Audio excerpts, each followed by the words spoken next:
El triunfo de Occidente.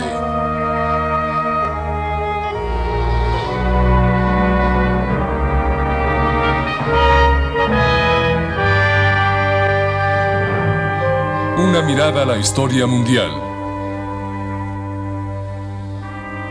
Por John Roberts.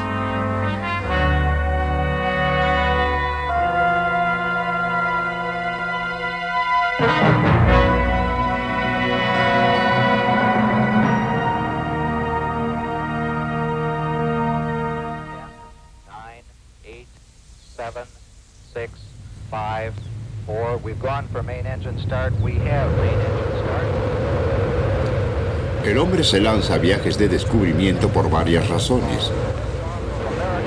Frecuentemente esas razones son muy prácticas. El prestigio internacional o la autoestima nacional son parte de estas razones. La curiosidad desinteresada juega una parte mínima en la búsqueda del conocimiento como lo creemos. Hoy presentamos la era de la exploración.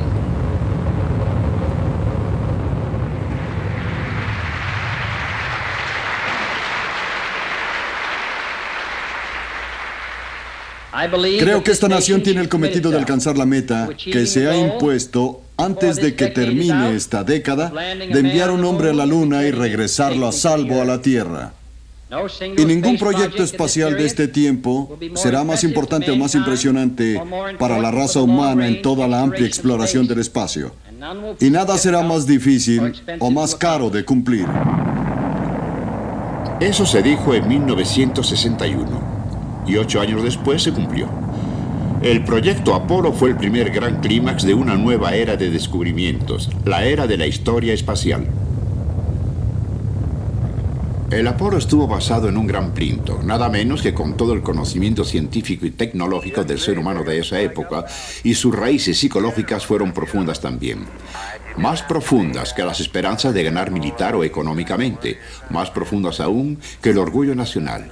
Llegaron a tener un punto de vista específico del universo. Al igual que una actitud ante eso, lo vieron como algo que tenía que ser explorado, conquistado, controlado por el ser humano.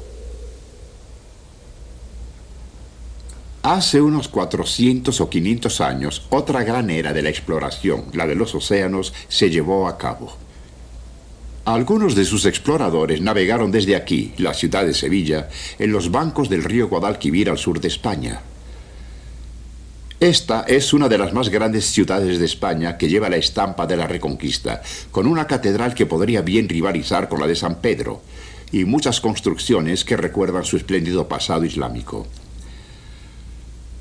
La era de la exploración y esos exploradores son conmemorados en una pintura que está en Sevilla, donde está hoy. En ella están algunos de los grandes capitanes como el mismo Colón. Unos dicen que están reunidos bajo los brazos protectores de la Virgen de los Navegantes. Para cuando esta pintura fue hecha, los viajes de esos hombres y de muchos otros habían por primera vez unificado al mundo. Lo hicieron uno. Y al hacer eso, transformaron la mente del hombre. Unos 20 años o más después de la muerte de Colón, un barco llegó aquí a Sevilla después de navegar alrededor del mundo. Muchas embarcaciones salieron durante miles de años antes de que esto sucediera. ¿Por qué sucedió? ¿Y por qué fueron los europeos los que hicieron que sucediera? Los chinos sabían bien el arte de la navegación mucho antes que los europeos. Sabían cómo hacer mapas con un sistema especial. Sus grandes juncos flotantes, probablemente las embarcaciones más grandes del mundo de esa época, pudieron navegar hacia el este de África y el Golfo Pérsico, y aún así no fueron los líderes en la era de la exploración. Cierto es que los emperadores Ming dieron la espalda a esa posibilidad, dejaron de construir tales embarcaciones y los patios chinos perdieron la habilidad para hacerlos. Los árabes fueron grandes viajeros. Desde Arabia y puertos del Golfo navegaban por todo el Océano Índico, de Mombasa en el este de África a Indonesia, donde implantaron el Islam, y Cantón, donde vendían esclavos negros a los chinos. Así como sus maestros navegantes les enseñaron, los árabes tampoco entraron en la era de los descubrimientos.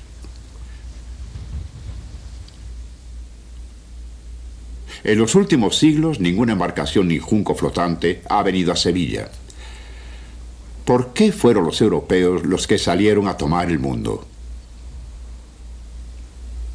La ambición y la adquisición de algo jugaron parte en ello.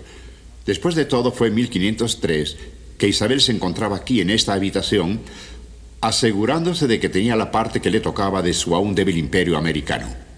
La Casa de Contratación, como se llamó, se convirtió en una organización más grande cada vez que era más antigua. Pero al iniciarla era solamente una casa de peaje. Y si los reyes cuidaban sus ganancias, los exploradores también lo hacían. Pero la ambición no fue única para un ser humano. La tenían los árabes, chinos y los mercaderes de la misma era, y no salieron a explorar y descubrir el mundo. Hubo algo más que indujo a los europeos, algo que los hizo más inquisitivos, hizo a sus marineros más emprendedores, algo que los hizo salir a tomar el mundo. Fueron como misioneros. Tal vez no es coincidencia que la idea de dominar la naturaleza fuera de esa época también en la Europa renacentista, que podría ser una expresión más inmediata de la dominación que el crear un mapa en la superficie del mismo globo. En el siglo XV, nuevas formas para hacer eso fueron viables en Europa. Nuevos instrumentos y técnicas hicieron su aparición, algunos inspirados por la ciencia islámica. La navegación magnética, ya conocida en China, vino vía intermediarios islámicos y otros hombres. Volviendo atrás, la acumulación resultante del nuevo conocimiento pareció, durante largo tiempo, estar muy lenta. Fue un proceso de sumas, poco a poco hechas para gradualmente aplicarlas al gran negocio de conquistar el mar.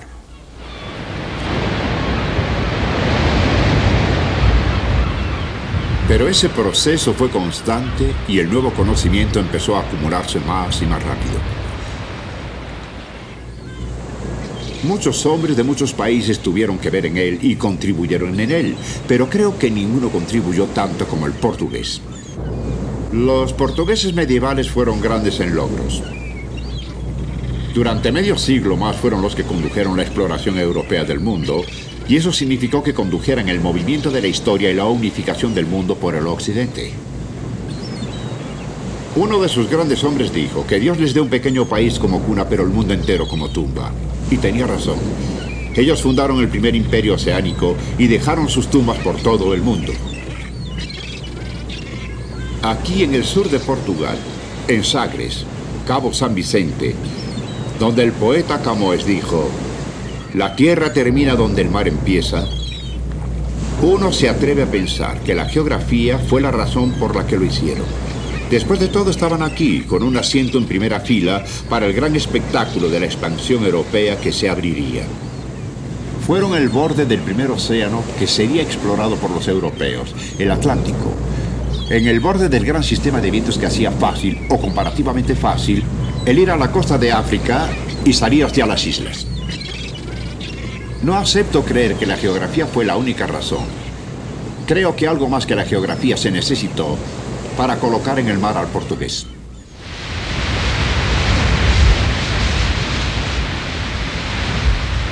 Fue en 1430 cuando una embarcación pasó a Cabo Bogador en la costa africana, a menos de 1000 millas al sur de aquí. Hasta entonces se creía que más allá el mar hervía y los hombres se volvían negros en el sol. Se necesitaba un sentido especial para correr tales riesgos, y la Europa medieval lo tenía, y lo hizo, lo generó. Si Europa pudiera ver a un hombre como su pionero de esta era de expansión, como una figura suprema medieval, sería un príncipe a quien los ingleses llamaron Enrique el Navegante, aunque él mismo no fue al mar y nunca navegó en el sentido técnico de la palabra. Nació en 1394 y a los inicios del siglo XV estableció aquí en Sagres lo que alguna vez se llegó a pensar era anacrónico, un instituto de investigaciones geográficas. Realmente era solo una corte menor medieval, pero estaba presidida por un príncipe de gustos excéntricos y apasionados. La construcción permanece ahora en ruinas y es difícil entender que haya existido, pero para ellos Enrique organizó y financió expediciones que año tras año salían de Portugal a África y a las islas del Atlántico. Las expediciones que él envió pudieron haber precedido el movimiento que serviría para construir los grandes imperios coloniales y desplegar a la gente europea por todo el mundo. Pudo haber ayudado a crear un sistema de comercio, pero no era eso lo que tenía en mente y no era lo que intentaba. Era un hombre medieval, y tenemos que partir de eso, porque significa que era un cristiano. Por eso una iglesia es el lugar apropiado para hablar de él.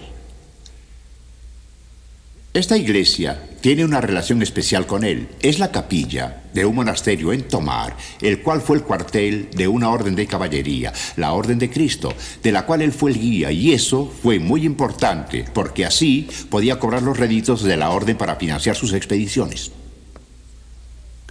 Fue de alguna forma una figura monacal, austera, y sus biógrafos dicen que nunca tomó bebidas embriagantes desde que se abstuvo en su juventud. Que era casto. No solo nunca se casó, nunca tuvo escándalo alguno de faldas en su carrera. Eso no es común en un príncipe medieval. Era un hombre fiel a su ideal de caballería y cruzada, quien vio el propósito de la vida en la glorificación de Dios y la victoria del honor. Fue el tercer hijo del rey de Portugal y por lo tanto era improbable que sucediera al trono. Sin embargo, se comportó como un príncipe cristiano debía serlo. Era soldado en las expediciones en contra de los moros en el norte de África y fue nombrado caballero en el campo de batalla, llevando con él un fragmento de la Cruz del Valor que se lo dio su madre inglesa. La influencia de ese ambiente nunca lo dejó.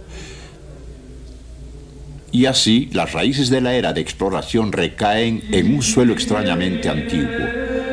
Ni Enrique, ni ninguno de sus contemporáneos sintieron que el umbral de la expansión mundial estuviera ante ellos. Sin embargo, pensaban que el mundo debería, si acaso, llegar a un fin en poco tiempo. Los hombres medievales creyeron en la mortalidad y en la trascendencia de este mundo, en la putrefacción humana detrás de sus eternos monumentos y tumbas. Así, cuando las cruzadas y reconquistas llegaron, pudieron salir a luchar por grandes causas.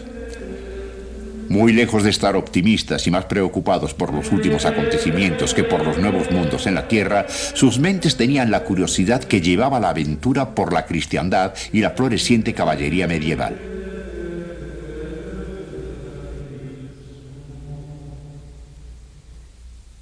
Caballería y cristiandad. Son ideas que no dicen mucho a la mente moderna, pero que fueron el contexto de sus grandes expediciones. Esperaba convertir a los musulmanes, conquistar sus tierras, tal vez hacer contacto con ese legendario rey cristiano de Asia o África, Prester John. O con esos otros casi igualmente legendarios cristianos que en la costa malabar habían convertido a sus ancestros durante generaciones anteriores por el apóstol Santo Tomás. Quería encontrar nuevas naciones cristianas en ultramar. En Madeira, por ejemplo, no solo plantó las vides por las que debemos estarle agradecidos, sino también colonos cristianos. Y todo fue hecho en el contexto de un gran ideal.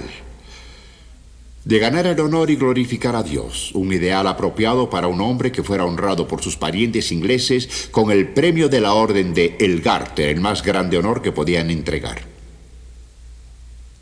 Estos fueron los motivos complejos, los motivos de una mente medieval que descansan detrás de esa tumba de exterior reservado y que ayudaron a los compatriotas de Enrique a llegar a ser la primera gran nación exploradora de la historia moderna. Esa historia moderna que, aunque él no lo sabía, había hecho que existiera. Con justicia, después de su muerte, su cuerpo fue traído aquí, a la abadía de Batalla, para reposar, rodeado de sus parientes, en el estado que merece todo príncipe de la Edad Media. Ya que Enrique manejó la empresa portuguesa como lo hizo, condujo a Europa a una nueva era histórica y a un futuro que perteneció a Europa y a ninguna otra civilización. Este ambiente explica por qué la economía nunca fue toda la historia. A una búsqueda de oro y las posibilidades del mercado de especias exóticas que profundamente movieron a los marinos portugueses, llegaron a ser el contexto ideológico de la cruzada.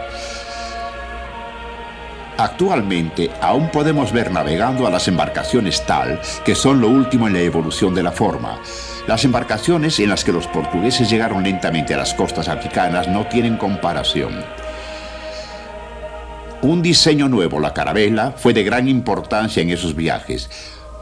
Navegar con velas latinas fue originalmente hecho en el este del Mediterráneo, y con las nuevas velas delanteras de Subopré, la carabela podía ser manejada más fácilmente que las viejas tinas medievales. Las carabelas podían navegar en las costas africanas y luego entraron al Atlántico para tomar los vientos favorables para el largo camino a casa. Eran lo suficientemente pequeñas para entrar a las bocas de los ríos en la búsqueda de oro y el comercio.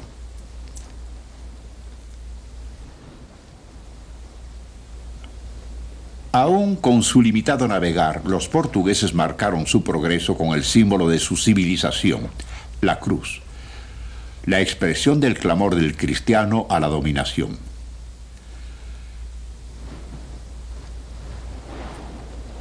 En 1460, cuando Enrique murió, los portugueses habían llegado hasta la Sierra Leona. Para entonces, también pareció que los viajes estuvieran en su ruta. Un viaje exitoso podía producir una ganancia neta. Tal vez, comerciando con Asia, eliminó al Islam cuando derrocó al bizantino, que pudo ser reemplazado. Después de la muerte de Enrique, el Ecuador se cruzó. En 1485 el Congo fue descubierto. Para entonces, metas aún más grandiosas estaban a la vista. 2 años más tarde, en 1487, 2 expediciones portuguesas, una por tierra y la otra por mar, llegaron hasta la India. La marítima era comandada por Bartolomé Díaz. Rodeó el Cabo de Buena Esperanza, el primer capitán que hacía eso, pero su tripulación se amotinó unas cuantas millas más adelante y tuvo que volver. Pero quedaba claro entonces que un viaje directo a la India era posible. En 1497, 4 naves salieron de Portugal con Vasco de Gama. Después de rodear el Cabo de Buena Esperanza, navegó hacia la costa este de África. Así entró a la esfera del comercio árabe que dominaba puertos como Mombasa y Malindi. Los intrusos no fueron bienvenidos. Sin embargo, de Gama consiguió un piloto local con cuya ayuda navegó por el Océano Índico. En mayo de 1498 ancló en Calicut, en la costa de Malabar de India. Habían llegado, como dijera la tripulación de Gama, para buscar cristianos y especias. Sus naves, por primera vez, trajeron a la civilización europea el contacto directo con la civilización de Asia, sus misterios y maravillas.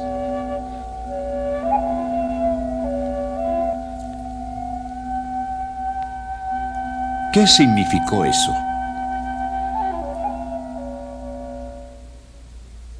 En primer lugar, significó el inicio de un imperio portugués de 100 años o más. Una época espléndida y exitosa en la cual Lisboa sería el foco del comercio asiático en Europa, el centro del primer imperio oceánico. Lisboa fue durante décadas la Venecia atlántica, unida al océano que le trajo su riqueza.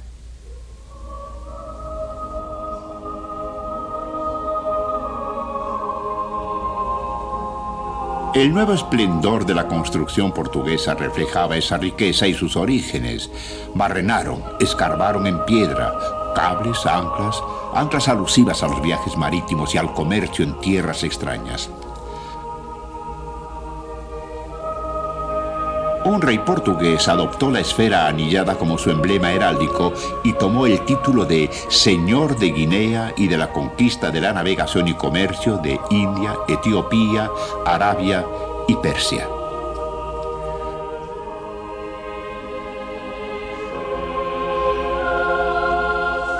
La gente extraña y razas con las que los portugueses se encontraron les dieron modelos para gárgolas grotescas.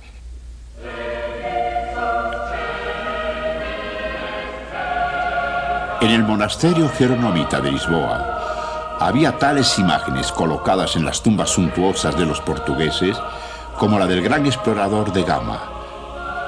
cuyo viaje había sido la culminación de un siglo de esfuerzos.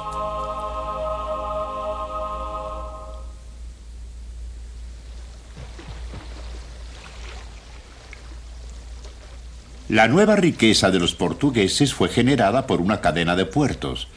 El primer eslabón de ella corrió a lo largo del límite del vasto continente inexplorado de África.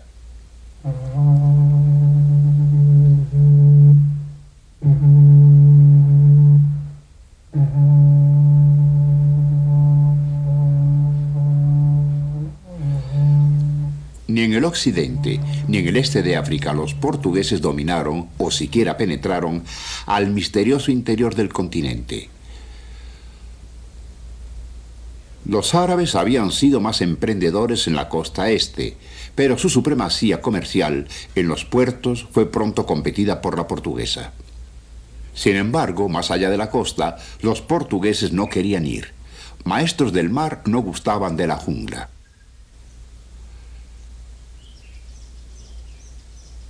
Pensaban que Dios había colocado una barrera especial de enfermedades en el interior de África que mantuvo alejados no solo a los portugueses, sino a todos los europeos hasta el siglo XIX. Así, el ritmo del interior del continente y la fastuosidad de los bosques y sabanas podían permanecer virtualmente impasibles.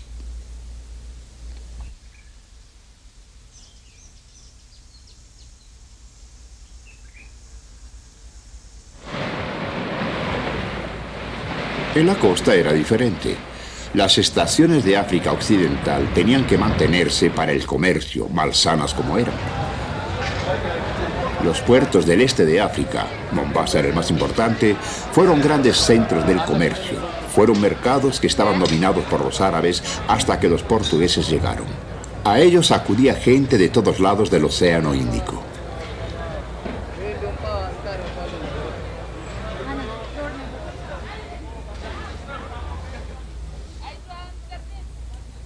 Miles de millas al este había otros puertos en la gran cadena, Goa, Malaca y Macao.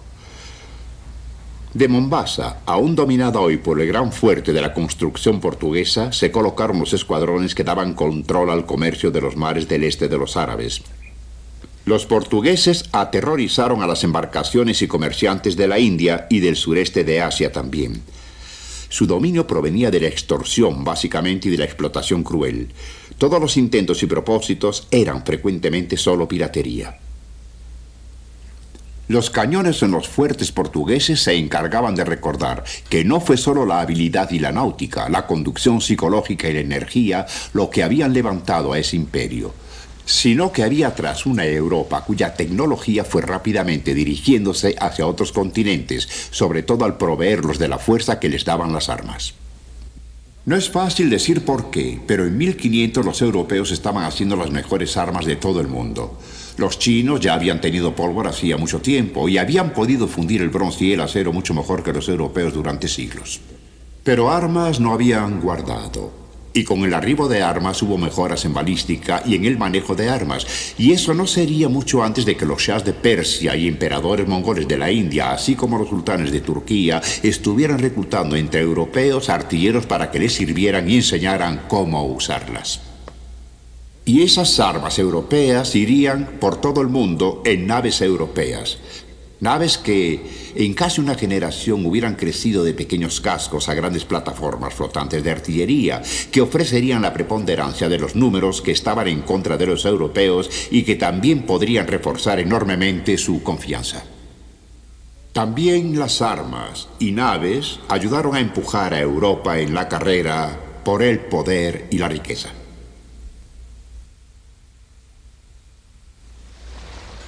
Esa carrera fue más y más rápida cada vez. Un escuadrón portugués llegó a Cantón en 1517. En 1522 llegó la primera circunnavegación del globo. Una vez más, un portugués comandó la expedición, Magallanes, aunque murió en el viaje y tuvo que navegar bajo la bandera española. En 1540 el primer portugués llegó al imperio de la misteriosa isla de Japón. Antes se había abierto ahí un comercio muy importante. De Europa llegaron dos importaciones destructivas: las armas, las cuales los señores feudales del Japón tomaron para usarlas en sus propias guerras civiles, y la religión cristiana. Pronto, misioneros portugueses estaban trabajando, ganando adeptos a la cristiandad.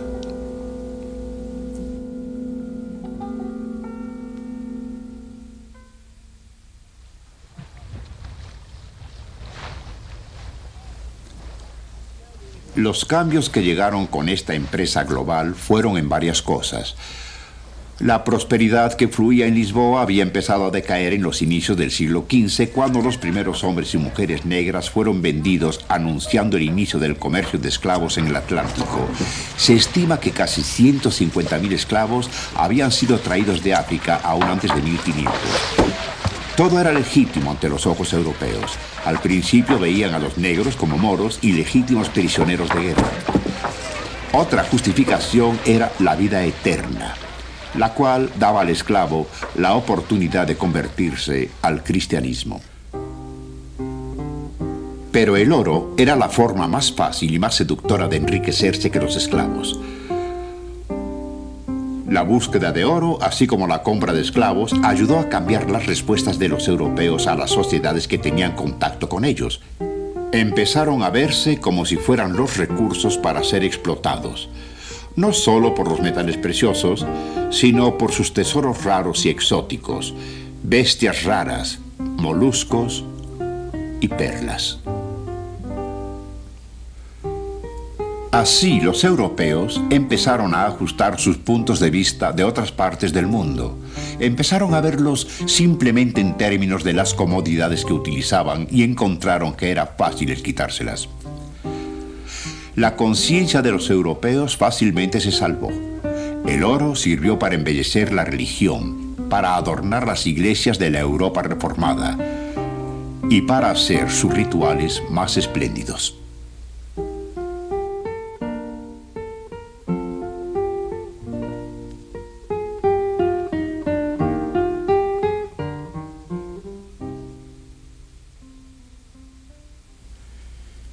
Mientras tanto, Europa estaba empezando a cambiar otras culturas también. En Japón, China e India, no pasó mucho tiempo para que empezaran a hacer objetos para la venta a los bárbaros, pero poderosos visitantes del occidente.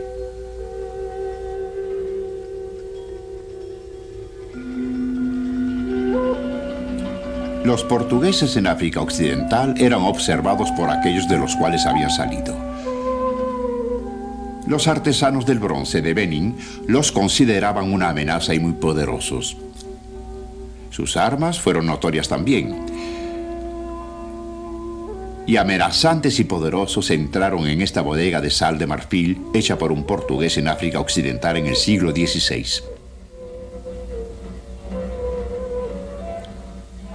Símbolos cristianos empezaron pronto a aparecer en el arte de Asia. En sus posesiones, los portugueses eran sutiles prosélitos y la expresión de la enseñanza cristiana en el arte local estaba adherida a la conversión.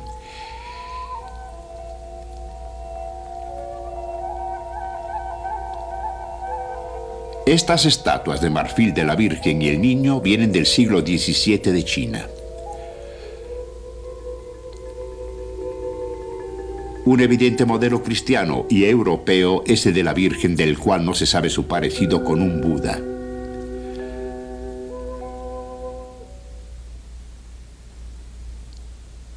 Señales como esta anunciaban el inicio de los cambios que llevarían siglos el sucederse. La cultura también tuvo su lado áspero. La estación Goa en la parte occidental de India era la más grande para los portugueses. Vasco de Gama estuvo entre sus virreyes. Aquí los portugueses acabaron con el hinduismo y vieron la forma de implantar algunas costumbres tradicionales como la quema de las viudas hindús, aunque ellos introdujeron la quema de judíos y herejes. Mostraron desprecio por las religiones que encontraban. Demolían los templos y construían sus iglesias barrocas y basílicas al estilo europeo.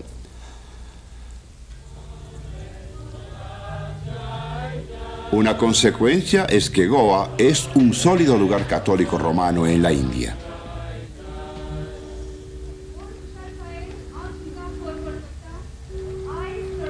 La misa de medianoche se celebra en la Navidad, así como en Lisboa, Macao o Brasil.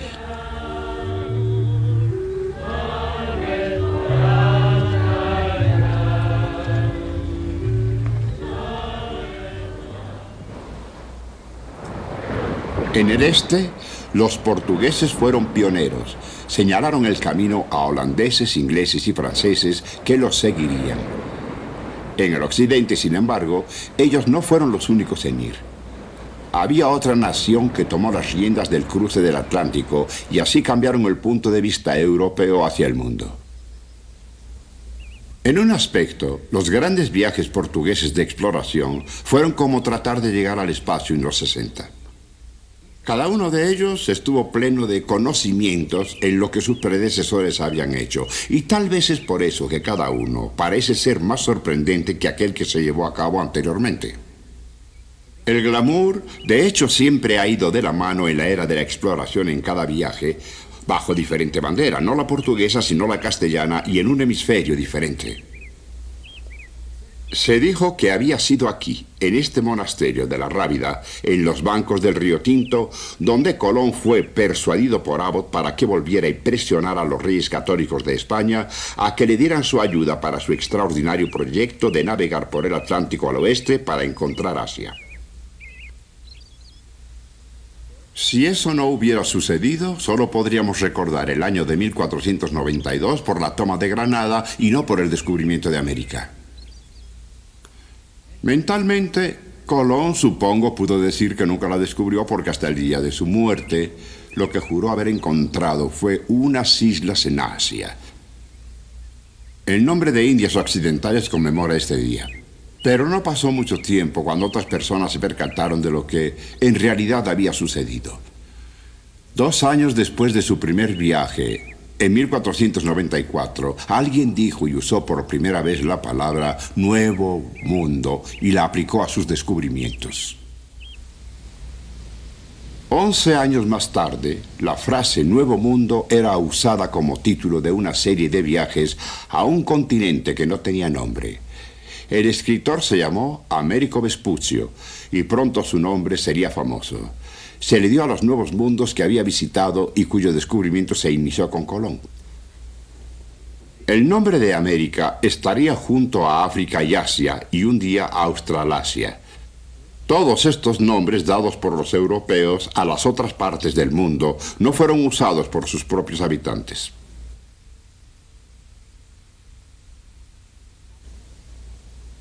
Los hombres medievales colocaron a Jerusalén en el centro de su panorama del mundo.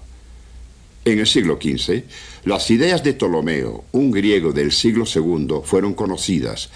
Su noción de la forma del mundo persuadió a Colón, por ejemplo, para navegar al oeste en lugar de llegar a Asia. Los grandes descubrimientos llegaron a conmover a Ptolomeo, aun y cuando en los primeros grandes viajes el mundo se parecía mucho más al de hace 50 años. La nueva geografía iba pronto a hacer eso imposible, y en tanto llegó ese conocimiento, tuvo que ser tratado por hombres prácticos y tuvo que ser usado por ellos, ser procesado por ellos y nuevos mapas fueron hechos, y como todos los mapas nuevos llevaban consigo información geográfica.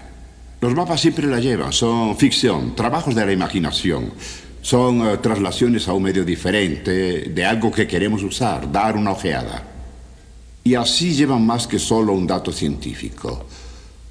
Lo que esos mapas dieron a los hombres fue una nueva forma de imaginar el mundo y eso fue muy importante, porque el mundo es la fotografía que tenemos de nuestra mente, así como lo que es objetivo en ella.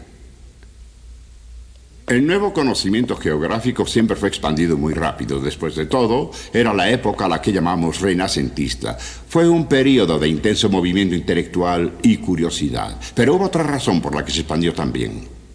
La era del descubrimiento fue también la que vio los inicios de la impresión europea. Fue en 1459 cuando Gutenberg imprimió su primera Biblia. Pronto se crearon tratados geográficos, mapas y hasta atlas que salieron de las prensas.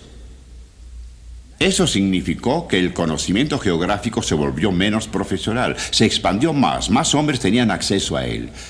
Justo en el momento en que más europeos intentaban llegar a dar un salto físico o político en el globo, así más y más intentaron dar un salto intelectual en todo ello, y algunos de ellos partieron de eso para intentar dar un salto intelectual en el sistema del cual formaban parte ya, el sistema de las esferas que ellos creían lo circundaban. Las esferas implicaban un problema para los marinos. Era impráctico para navegar el llevar un globo al mar. Pero ¿cómo sería posible el representar un globo en una superficie plana que sea tan fiel y legítimo sin que se distorsione? El problema fue resuelto por Gerhard Kramer, al que recordamos como Mercader. Básicamente cambió el globo a un cilindro, cortó el cilindro de un lado, lo desenrolló. Así se tenía una reja de líneas de latitud y longitud que siempre dirían en dónde se encuentra uno con referencia a los polos. Fue un gran hallazgo, aun cuando no sirve a todos los propósitos, aún se usa la proyección de Mercader. Y no solo fue de importancia práctica. La proyección de Mercader también ayudó a reforzar en las mentes de los europeos una cierta forma de ver al mundo. Solían agrupar el mundo en superficies de tierra con Europa al centro. Teóricamente, los europeos pudieron aprender a visualizar un mapa centrado en China, digamos, o en México, pero no lo hicieron. Porque encontraron conveniente imprimir un mapa de esa forma, Mercader ayudó a su civilización a tomar lo que podríamos decir ahora un punto de vista eurocéntrico del mundo.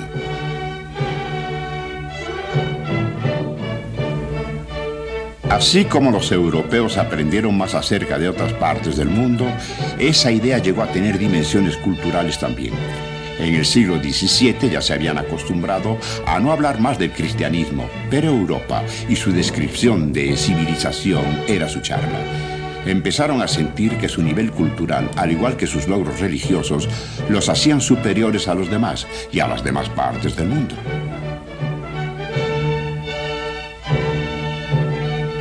Estamos en Versalles. Fue la casa que albergó a los más grandes monarcas europeos en el siglo XVII.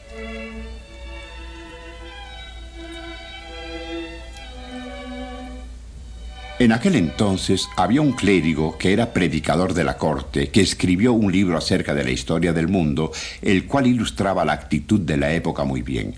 En 1670, el obispo Bossuet fue nombrado tutor del heredero al trono francés y para su alumno escribió un libro llamado Un discurso sobre historia universal.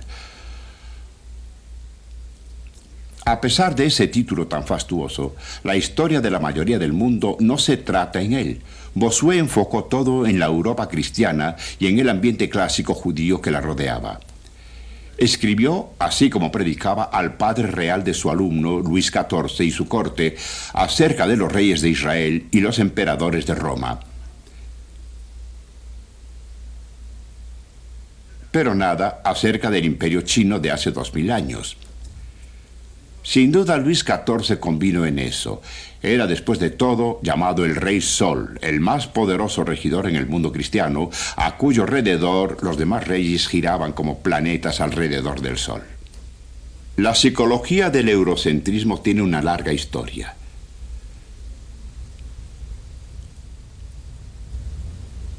Y, por supuesto, en su coro había un hecho indudable. Europa sería el centro de la historia del mundo durante mucho tiempo. Colonos y comerciantes, soldados y misioneros salieron de Europa. Crearon un mundo que hacía ver el mapa de Mercader real, un mundo en el cual Europa era el centro, las Américas, Asia, África y la periferia. Würzburg, en Franconia, fue en el siglo XVIII un pequeño y calmado poblado alemán, como lo es hoy. Pero entonces era un estado independiente, tenía regidores que eran príncipes y también obispos. Era difícilmente el centro de la historia mundial. Los príncipes obispos cuidaban bien de ellos y construyeron este palacio tal vez con un ojo sobre Versalles, si me permiten decirlo. El palacio es en verdad un logro de valor artístico del entusiasmo, la energía y los recursos con los cuales los príncipes obispos lo prodigaron. Desde afuera está enmarcado con una grandeza que tal vez se pueda ver en muchos palacios de esa era, pero eso no es lo que me interesa. Esta escalera, por otra parte, es un objeto espléndido, tiene fascinados a los historiadores desde hace tiempo. Está cubierta por una cúpula que nos da a conocer el arte del gran artista italiano, el veneciano Tiepolo, a quien se le pidió en 1750 que pintara un fresco. Así lo hizo y aquí está. El fresco más grande jamás pintado por el hombre. No es la bravura y el vigor de sus pinturas y la emoción que en ellas muestra lo que me conmueve, es el mensaje que conllevan. Porque es un mensaje de la actitud de una civilización, su actitud hacia el resto del siglo. Es el punto de vista que los europeos tenían hacia las demás personas del mundo.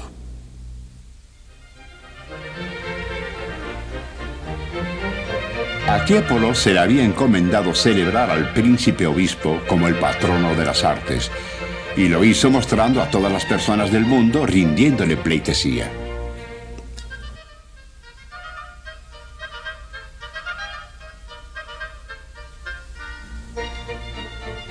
América, por ejemplo, usando los penachos adecuados, está acompañada por un lagarto.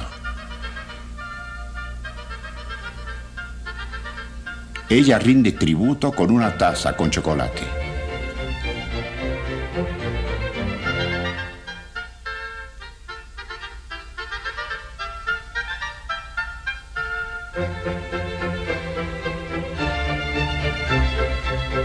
Asia tiene, por un capricho geográfico, las pirámides del antiguo Egipto. Esclavos y animales exóticos forman parte de su séquito.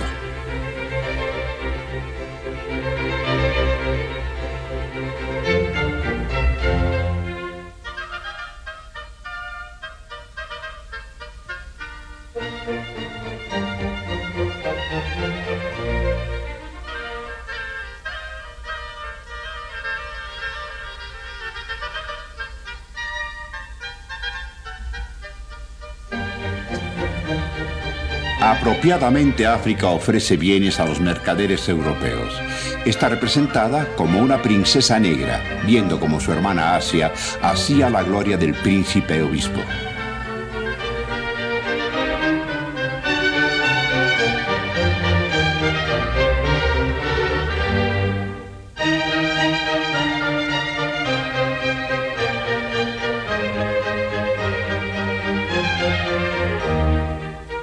Europa está colocada como la reina del mundo entero, rodeada de símbolos y figuras representando las artes que supuestamente se practicaban solo bajo su sombra: la música, la pintura, escultura y arquitectura.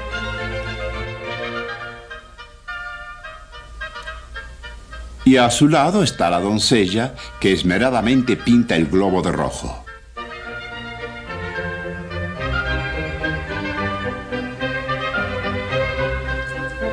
Y por supuesto, acompañándola, está su legendario toro.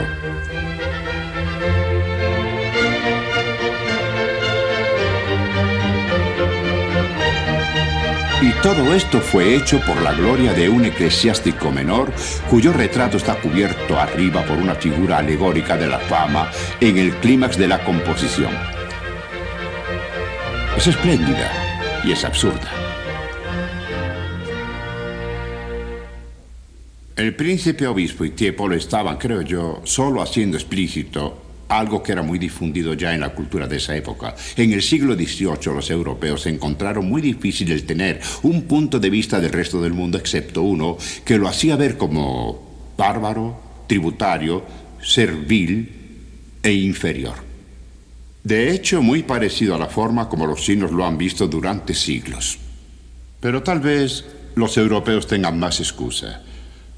Después de todo, habían hecho mucho impacto al resto del mundo desde la era de los descubrimientos. Actualmente es difícil hacer juicios acerca de los logros de las civilizaciones. Y es inconcebible ver a la civilización europea como la culminación de la historia humana. Pero por algún tiempo no fue así. Durante mucho tiempo fue posible soñar el sueño de una civilización mundial concebida puramente en términos de la civilización del Occidente. La mentalidad de los hombres ha cambiado al respecto, y nada muestra más claro este hecho que la misma era de la exploración.